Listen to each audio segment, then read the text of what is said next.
Jutta Werner-Ulrich und ich arbeite hier in der Museumspädagogik. Meine Lieblingsstücke in dieser Ausstellung sind die Karikaturen.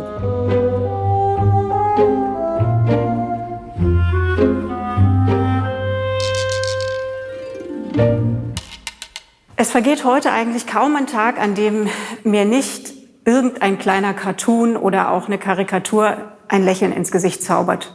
Ich liebe einfach diese witzigen kleinen Zeichnungen.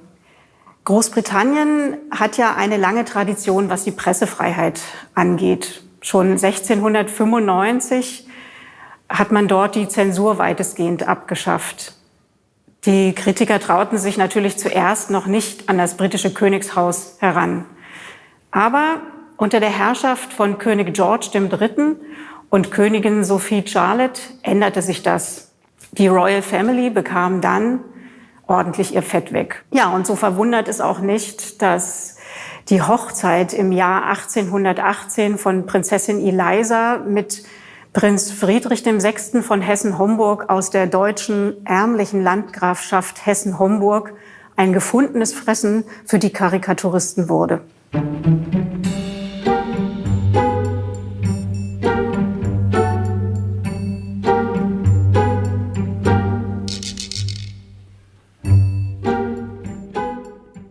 Diese Ehe galt als nicht standesgemäß.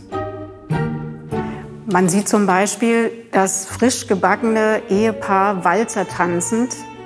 Im Hintergrund Elizas Brüder in Uniform, die sich über ihre Partnersuche austauschen.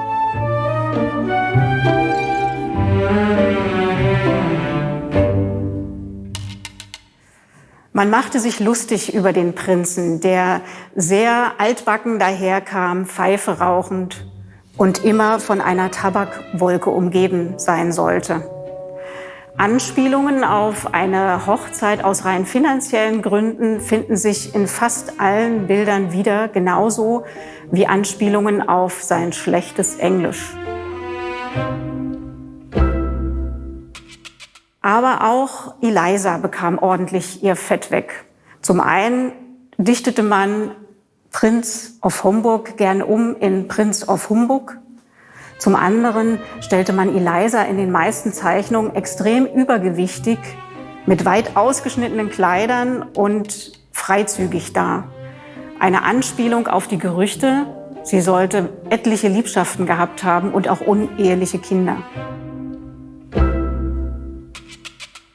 Die übergroße Kopfbedeckung von ihr, eine Schute, ein unbedingtes Must-have dieser Zeit. Im Gegenzug dazu wird Friedrich oft und gerne mit Zylinder dargestellt, der zu dieser Zeit tatsächlich noch als extrem unelegant galt. Der viele Schmuck, den sie trägt, die Kleidung und die Kopfbedeckung verdeutlichen die große Ungleichheit des Paares. Warum zeigen wir nun ausgerechnet diese bitterbösen Karikaturen in dieser Ausstellung? Sie werden überrascht sein. Sie stammen allesamt aus einer großen Sammlung Elizas, die über 450 dieser Blätter enthält und beweist damit ihre große Sammelleidenschaft. Aber viel mehr noch zeigt sie diese unglaublich große Portion Humor, die sie besessen haben muss. Englischen Humor eben.